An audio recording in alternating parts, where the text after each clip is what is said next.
Hey there, friends, it's David Lightbringer, and I'm back exploring the most magical and mysterious places in A Song of Ice and Fire with a series of videos of a reasonable length. Today we'll be exploring the House of Black and White in Bravos. This is too much colors, not allowed. And just as we did with the House of the Undying video, we'll be thinking about the black and white colored temple of the Faceless Men from the standpoint of what role it plays in the story. Since that's the main way that the author thinks about a place like this when he is fleshing out the details of its world building. Now, the House of Black and White, of course, is essentially a training facility for one Arya Stark, and it has very strong and clear parallels to Bran's experience in Bloodraven's Cave, which will be the next video in the series, by the way. And there are even some parallels between Arya's experience in the House of Black and White to Dany's experience in the House of the Undying, and I'll try not to say one when I mean the other, but if I do, trusting you to figure it out. However, besides being Arya's own version of Mr. Miyagi's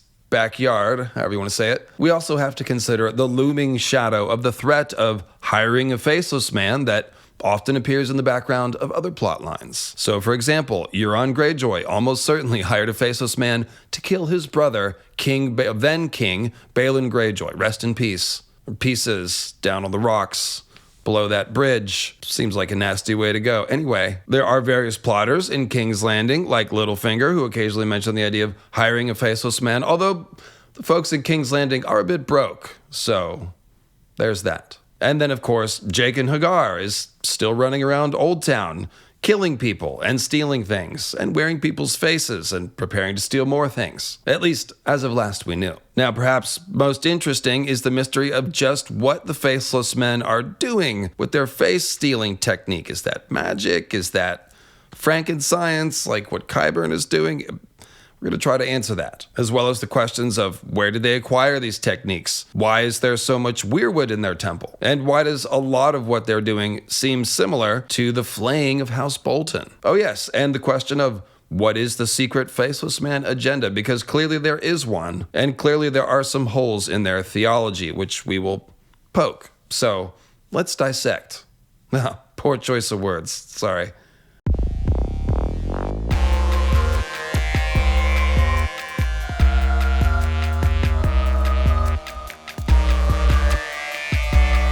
All right, so the first thing I want to say about the House of Black and White, again, as far as its role in the story, is that it is the ultimate training montage. We're going to need a montage, and we've got one. So Arya, of course, has fled Westeros with Jacen's coin, having lost everything, and this is preparing her to become no one for the total abnegation of self that is required to become a faceless man. And abnegation apparently just means negation, only more so. So it's your vocabulary word of the day, abnegation.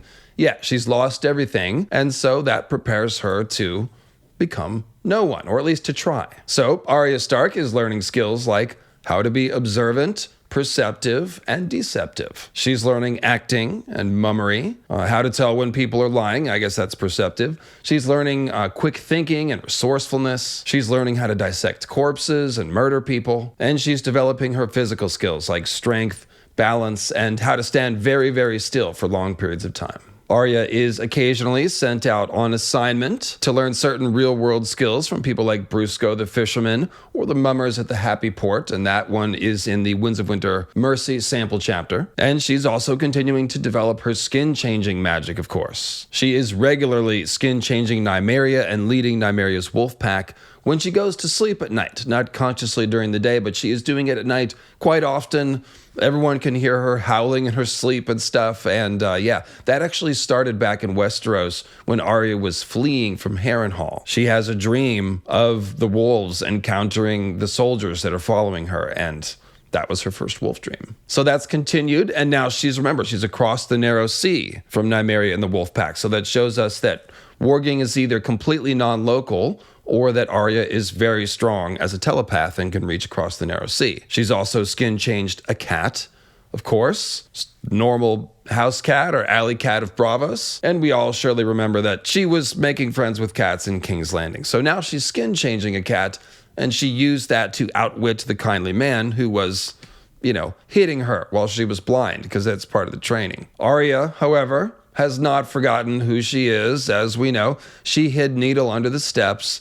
She executes Daeron, the runaway Night's Watchman, for breaking his oaths. Like a true Stark, he deserved to die. That was just. And Arya also feels as though the old gods are watching her through the weir faces on the doors of the House of Black and White, and also the weir faces on the backs of the chairs. Chairs being like thrones. And we've seen a weirwood door at the Night Fort, so yeah, pretty strong symbolism. Arya recognizes it. So just as Arya's wolf dreams began back in Westeros, her recruitment, of course, began back in Westeros with Jacen and Hagar, who, by the way, is an assassin moonlighting as a recruiter, or maybe the other way around. It's hard to say. Jacen gave Arya a coupon for 3 free kills and was apparently impressed how she milked the last one and got a whole mess of men killed. So that was pretty good work. And I, for one, don't believe any of that crap about owing 3 lives to R'hllor because Arya saved 3 people from the fire. That's just kind of fishy, weird fate math. And we don't hear anybody else anywhere in the story talking about that. If you save people, then you've got to kill some other people. I mean, that seems a lot more like Jacen and Hagar wanted to give Arya the power to kill and see what she would do with it. Because, and we'll get into this later, despite what the Faceless Men say about not killing people because they're bad and only because someone's given you money to do so, I believe that Arya's choices in killing some very bad men were her passing the test. Like, okay, this is somebody potentially that can be trusted with the power to kill. I mean, Weeze, what can you say? And the other problem with what Jacen is saying about owing 3 lives to R'hllor because we save people from the fire, none of the people that Jacen kills are burnt. Scalding somebody with weasel soup doesn't count as burning. And even if it does, that was only one person. So, yeah, it's fuzzy Washington math for those of you who know what I'm talking about. So next question, why did Jacen take notice of Arya? Was it because of her bravery in standing up to Rorge and Biter in the cage next to Jacen on the road there? That's ostensibly the first place that Jacen saw Arya, although who knows, if he was keeping tabs some other way. There's also the fact that Jacen may have been hired to kill Ned Stark, who was supposed to be sent to the Wall. Remember, Jacen's in the Black Cells, just like Ned was, and that kind of set him up to be amongst those group of recruits that Yoren pulled from the Black Cells, and he would have had a chance to murder Ned Stark. Maybe Littlefinger hired him to do that, because remember, nobody really expected Joffrey to call for Ned's execution. That was a little bit of a curveball that young Joffrey threw everyone. So I don't really have time to explore all the theories about that, but the point is, a Faceless Man isn't in the Black Cells unless he wants to be. And the clue about that is the fact that neither Rorge nor Biter will mess with Jacen. And they're both monsters. And they're like, not messing with that guy. Like, that's the power of a Faceless Man. So, again, maybe him recruiting Arya is part of his plan, the Faceless Man's plan to kill Ned. So we're going to kill Ned and then take care of his daughter. I'm not sure. I'm just mentioning that could be a reason. But the most likely thing here is that the fact that Arya is a skin changer is what is drawing the Faceless Men to her. Because think about it. The 2 things that the Faceless Men do, chiefly, spying and assassination. And a skin changer is very good for both. You can spy with your animals, use your telepathy, hear out of the ears of ravens and cats and things like that. They'd be extra good at murder, too, because you can have your animals help you out, or at least do the reconnaissance. So, skin changer would make a very potent Faceless Man, and that seems to be logically why they want Arya. And also, by the way, their skinning, face-stealing magic might be related to skin changer magic. And oh yes, they've got a lot of weirwood in their temples, so maybe there's a connection here. All right, so what is this face-stealing stuff really about, right? Well, the Grateful Dead. It's first and foremost, it's about the Grateful Dead. It's a reference to the Grateful Dead's logo, which is called a steal your face. So the Faceless Men are trying to steal your face. And the first people that the Faceless Men gave the gift to were, of course, the tortured, miserable slaves in the mines of Valyria, who were, wait for it, grateful to be dead. Once they were killed, they were praying for mercy, and so they were the Grateful Dead, and it was given to them by the Faceless Men who steal your face. Now, compare this Faceless Man iconography from the doors of the House of Black and White to this collection of Steal Your Face art.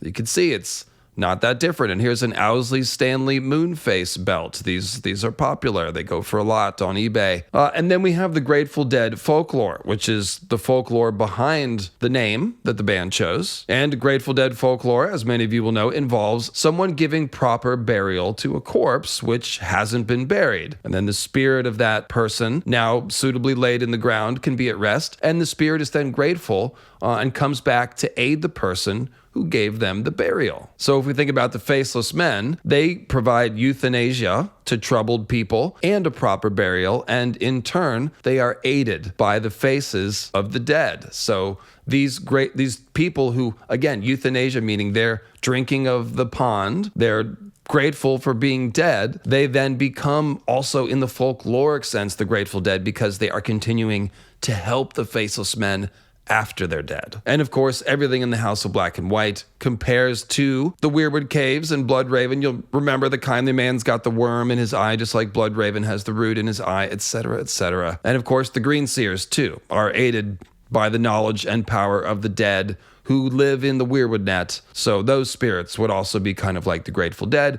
And maybe the Night's Watchmen, like Cold Hands and like John. The original Night's Watchmen may have been dead, undead, Green Zombie Watch. You guys know the theory. Those would be Grateful Dead too. So there you go. There was your dose of Grateful Dead folklore for today. But let's talk about how the face-stealing magic is pretty definitely connected to what the Boltons are doing and helps us explain, in fact, what the Boltons are doing. I went into this more in a video called The Bolton Secret, so check that out. But one of the biggest clues about this is that in multiple George Martin short stories, The Skin Trade and In the Lost Lands, and probably another one I haven't found yet, skinning a werewolf while they are in wolf form is a way to steal their power. And so we have these Boltons that like to skin people, and they're rivals with the Starks, who are essentially werewolves. Now, in Skin Trade and in the Lost Lands, in order to use the new stolen skinned werewolf skin, you have to affix it to your own skin with blood. And that is exactly how the Faceless Men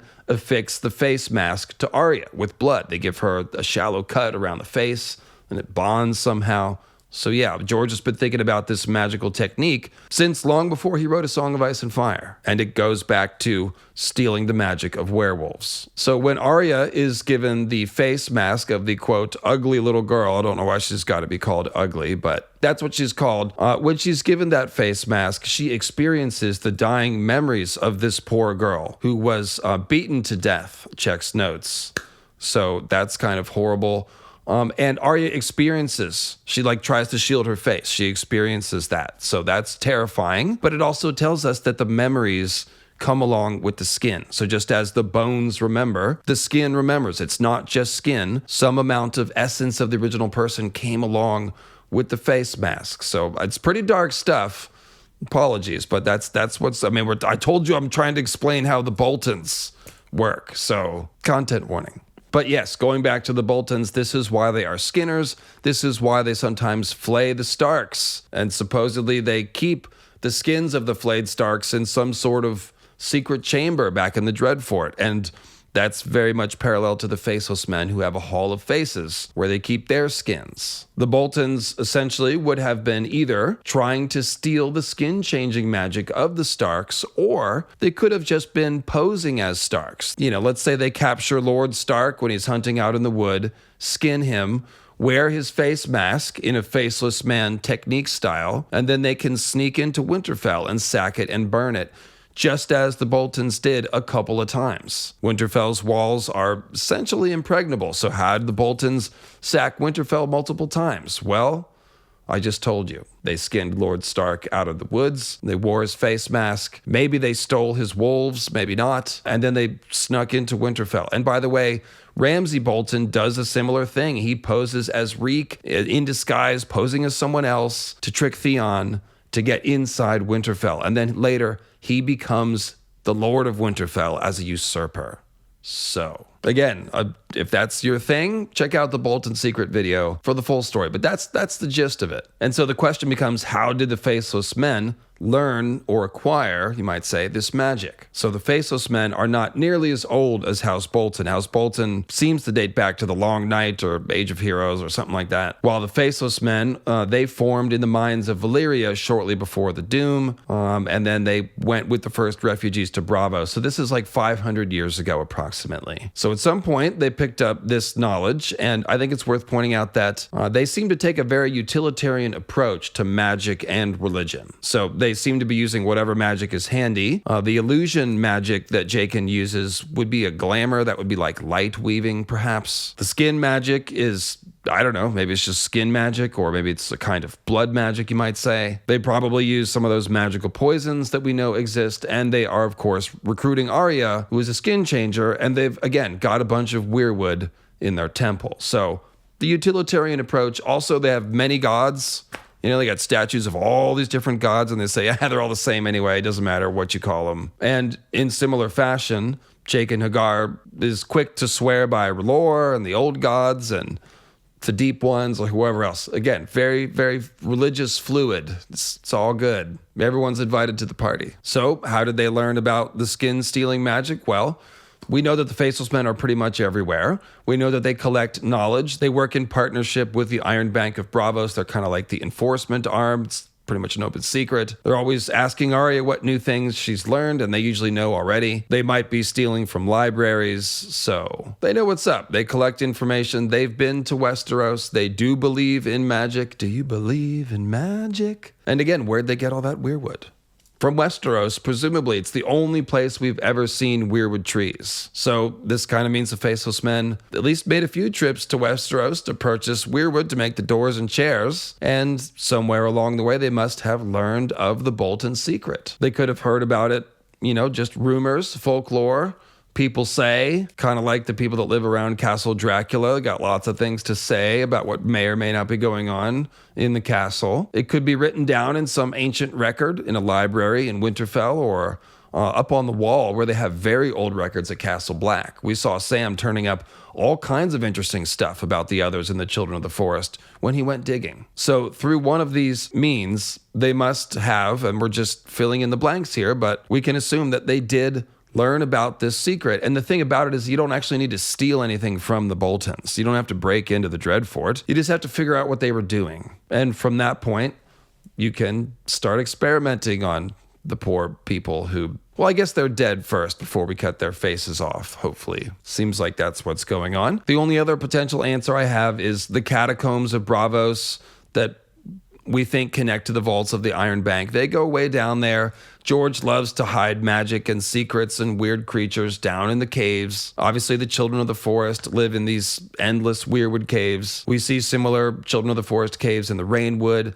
There's Lorath, not far from Bravos, where the maze makers are carving tunnels down into the earth. And there's similar underground cities on the Isle of Lang, far to the east. And there's even weird tunnels at Hardhome, and also the tunnels at the base of the Fewstone Fortress on the Battle Isle, where the High Tower is located in Old Town. So maybe those are ancient weirwood caves from way back when, and they discovered some secret lore somehow through, I don't know. It's really a lot of blanks to fill in there. I think it's a lot more likely that they just came to Westeros, figured out what the Boltons were doing, and stole their secret. But I thought I would mention the catacombs of Bravos in case anyone wants to spin a theory from that. So I briefly alluded to the religious beliefs of the Faceless Men being bullshit, and I'd like to expand on that. Because their beliefs about death are somewhat contradictory, to say the least. So death is sacred and holy, but can be bought for a price.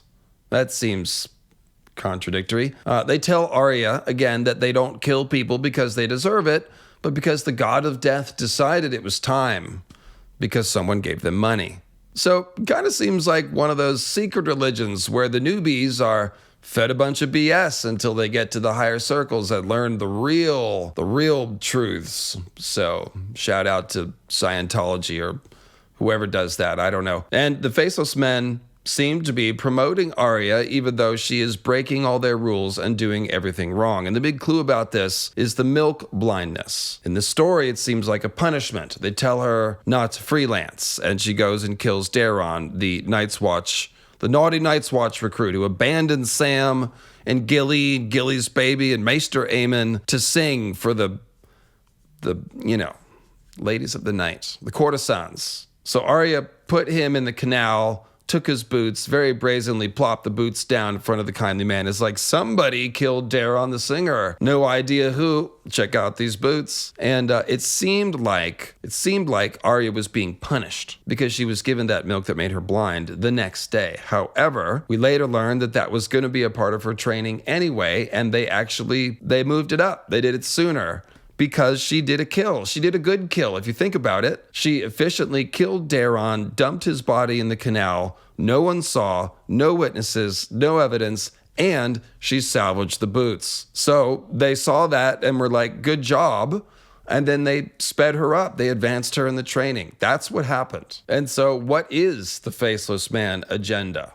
Both with Arya and in general. Now, people think that they hate dragons and Valyrians, but actually, they hate slavery. They almost certainly pulled off the doom, or helped pull off the doom. They claim to have done so, and it makes a lot of sense because assassinations are what they do, and it's spelled out by the maesters that were somebody to assassinate all the mages that were banking the fires of the 14 flames, well, that would cause them all to blow up in a huge chain reaction, which is what happened. Hashtag the doom was an inside job. And check out my video, the doom was an inside job, for more. But my point for now is that after having done this, they easily could have wiped out the Targaryens, the only survivors of the doom, who were few in number with only 5 dragons that Aenar took from Valyria. But the Faceless Men never touched them. Never in all the years, seemingly didn't kill them or hunt them down. The Faceless Men never touched Dany and Viserys, who were alone in the free cities right nearby, running around, refugees, easy targets. And they definitely, if they hate dragons and Valyrians, could have moved against Dany once her dragons were born. Once word spread about that,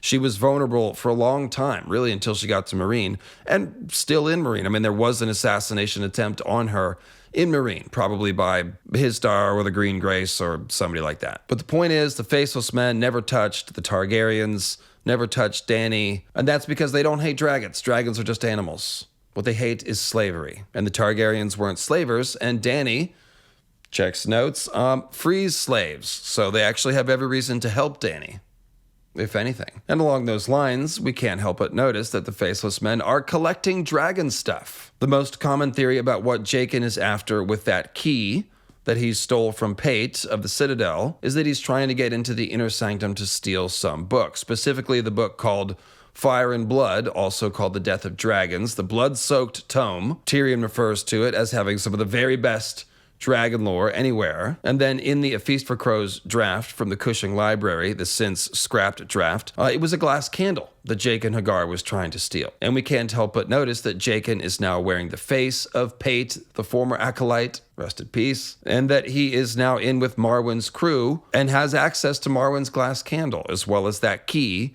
that gets him into the inner library of the Citadel. So maybe he's stealing books and the glass candle. Who knows? It's all on the table.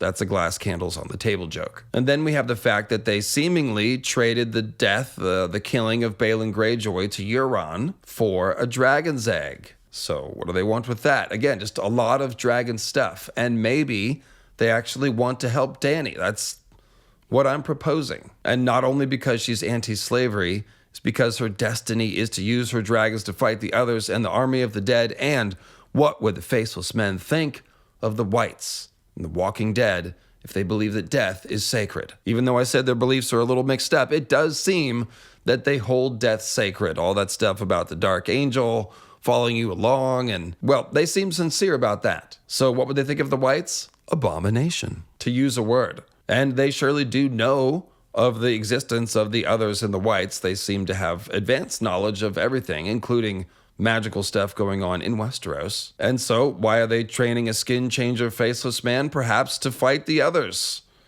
with her giant wolf pack. I mean, it's kind of lines up there. And if you check out Arya's last scene in A Dance with Dragons, where she carries out her first assassination for the Faceless Men, the dishonest merchant that she is killing has hands like white spiders, I believe the line is. And so that would seemingly foreshadow Arya's destiny, killing ice spiders and others that ride the ice spiders. with her Faceless Men skill and her warging skill. It does seem possible that that whole hitting game was meant to encourage Arya to use her skin changer gift. So yeah, I think the Faceless Men are essentially training her up to fight the others, because again, the Walking Dead would be abomination.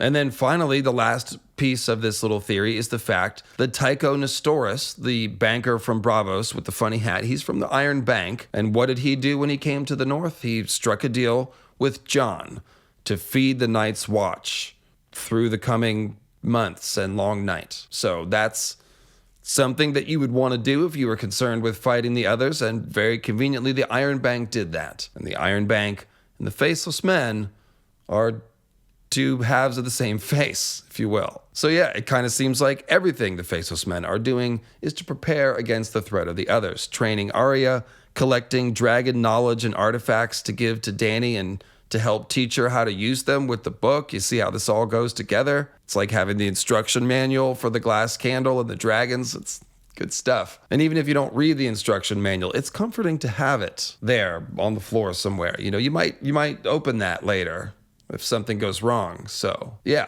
bottom line, the Faceless Men, they're not just killing for hire. They do seem to have an agenda, and that agenda seems to be helping prepare for the long night. And I'm really proud of that Tycho Nestoris thing. I thought of that last night while I was making these notes, and it's like, wait a minute, the Iron Bank is feeding the Watch. That's important, you know, keep your soldiers fed on the front lines. So there you go, guys.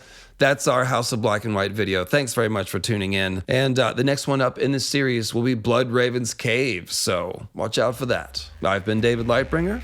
Thanks for subscribing to the channel and double checking that the notifications are set to all, because YouTube screws around with that. It doesn't show you my videos, so if you like the videos and you want to see them, double check that. Make sure you're subbed. Click a upvote on the video and leave a comment. I know it's asking a lot, but I'm working hard for you here, trying to give you the content until Winds of Winter comes, or Night of the Seven Kingdoms, or something. So, cheers, thanks for watching, and I'll see you next time.